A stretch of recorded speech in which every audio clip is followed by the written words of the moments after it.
बहुत समय पहले की बात है। काशीपुर नाम का एक बहुत छोटा सा गांव था। वहां के लोग बहुत ही हंसी खुशी एक दूसरे के साथ मिलजुल कर रहते थे। इस गांव में हरिया नाम का एक व्यक्ति रहता था। उसके परिवार में उसकी पत्नी और 2 बच्चे थे। हरिया के पास 2 गायें थीं, जिनका दूध बेचकर वह अपने जीवन निर्वाह करता था। इस गांव की सबसे बड़ी समस्या थी पानी की, क्योंकि पूरे गांव में केवल एक ही तालाब था। लोग इसी तालाब से पानी भरकर अपने दैनिक जीवनचर्या के काम किया करते थे। गांव में और कोई पानी का साधन न होने की वजह से गांव के लोगों को इसी तालाब के पानी पर निर्भर रहना पड़ता था। हालांकि गांव के लोग अपनी इस जिंदगी से खुश थे। कुछ समय यूं ही हंसी खुशी बीत जाता है, लेकिन एक दिन जब गांव के कुछ लोग तालाब पर पानी भरने जाते हैं तो देखते हैं कि तालाब में बड़े बड़े मगरमच्छों ने कब्जा कर लिया है। अब लोग तालाब से पानी भरना छोड़ देते हैं, क्योंकि मगरमच्छ उन्हें मार सकते थे। थोड़े दिन बाद कुछ लोगों ने हिम्मत करके उस तालाब से पानी लाने की कोशिश की, मगर तालाब के मगरमच्छ उन्हें भी मारकर खा गए। इस घटना से पूरे गांव में भय और हड़कंप मच गया। अरे देखो भाई लोग, तालाब के इन बड़े बड़े मगरमच्छों ने हमारे गांव के 2 लोगों को मार दिया। अगर ऐसा ही चलता रहा तो धीरे धीरे ये पूरा गांव खत्म हो जाए। हाँ भाई रामू, अगर हम इन मगरमच्छ के निवाले नहीं भी बने तो भी बूंद बूंद पानी को तरस तरस कर मर जाएंगे। हाँ भाई लोग, ये तो बहुत बड़ी समस्या हो गई है। अगर हम तालाब के पास भी जाएंगे तो ये मगरमच्छ हमें मार डालेंगे। लेकिन बिना पानी के हमारा गुजारा कैसे होगा? हमें कुछ करना पड़ेगा। तुम सही कह रहे हो चंदन, हमें तुरंत पंचायत बुलानी चाहिए और सरपंच जी को बताना चाहिए। हाँ चलो सरपंच जी के पास चलते हैं, अब वही कुछ कर सकते हैं। गांव के लोग मिलकर पंचायत में सरपंच जी के पास जाते हैं और अपनी समस्या बताते हैं। हाँ सरपंच जी, मगरमच्छ बहुत खतरनाक होते हैं। अगर हम तालाब के पास गए तो हमारी जान को खतरा हो सकता है। हाँ सरपंच जी, हरिया सही कह रहा है। हमने देखा कि कुछ लोग पानी भरने गए थे और मगरमच्छों ने उन पर हमला कर दिया। हाँ भाइयों, यह समस्या सच में गंभीर है, लेकिन हमें इसका कोई समाधान निकालना होगा। एक व्यक्ति है जो हमें इस समस्या से निकलने के लिए कोई बेहतर सुझाव दे सकता है। वह है मुखिया हरिलाल। हमें इस बारे में हरिलाल से बात करनी चाहिए। वह गांव के सबसे अक्लमंद इंसान है। वह इस समस्या का कोई ना कोई हल निकाल ही लेंगे।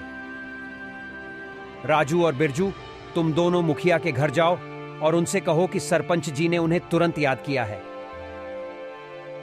दोनों सेवक मुखिया के घर जाते हैं और मुखिया को ले आते हैं।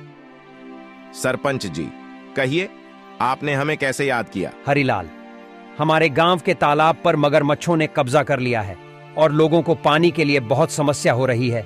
अब तुम उनकी समस्या का कोई समाधान निकालो। मुझे तो कुछ समझ ही नहीं आ रहा, आखिर उन मगरमच्छों से कैसे छुटकारा पाया जाए। मुखिया गहरी सोच में पड़ जाता है और फिर उसको एक उपाय सोचता है और वह सरपंच जी से कहता है। सरपंच जी, मगरमच्छों से लड़ना आसान नहीं है। हमें एक दूसरा तालाब बनाना होगा। यह काम आसान नहीं होगा, लेकिन अगर हम सब मिलकर मेहनत करेंगे तो नया तालाब जल्दी ही बन जाएगा। मुखिया जी, आप बिल्कुल सही कह रहे हैं। हम सब मिलकर मेहनत करेंगे और नया तालाब बनाएंगे। हाँ, हमें मिलकर काम करना होगा। इस समस्या का यही समाधान है।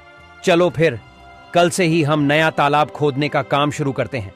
सभी गांव वाले मिलकर काम करेंगे और पानी की समस्या से जल्द ही निजात पाएंगे।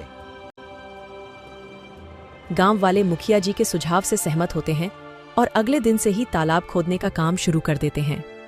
कुछ ही दिनों की मेहनत और मशक्कत के बाद आखिरकार गांव के लोगों ने मिलकर एक बहुत ही गहरा तालाब खोद लिया।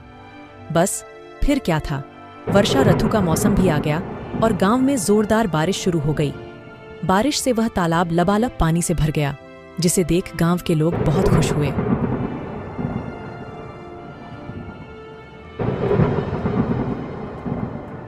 अरे हरिया, यह देखो, हमारा तालाब कैसे पानी से भर गया है। अब हमें पानी के लिए उस मगरमच्छ वाले तालाब में जाने की जरूरत नहीं पड़ेगी। हम यही पास ही के तालाब से पानी भर लिया करेंगे। हाँ काका, आज मैं बहुत खुश हूँ। आखिरकार हमारे गांव को इस पानी की समस्या से निजात मिल ही गया।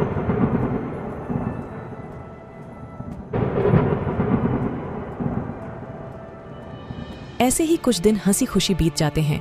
गांव के लोग तालाब के होने से बहुत खुश थे। लेकिन एक दिन गांव के लोगों की खुशी को जैसे किसी की नजर ही लग गई।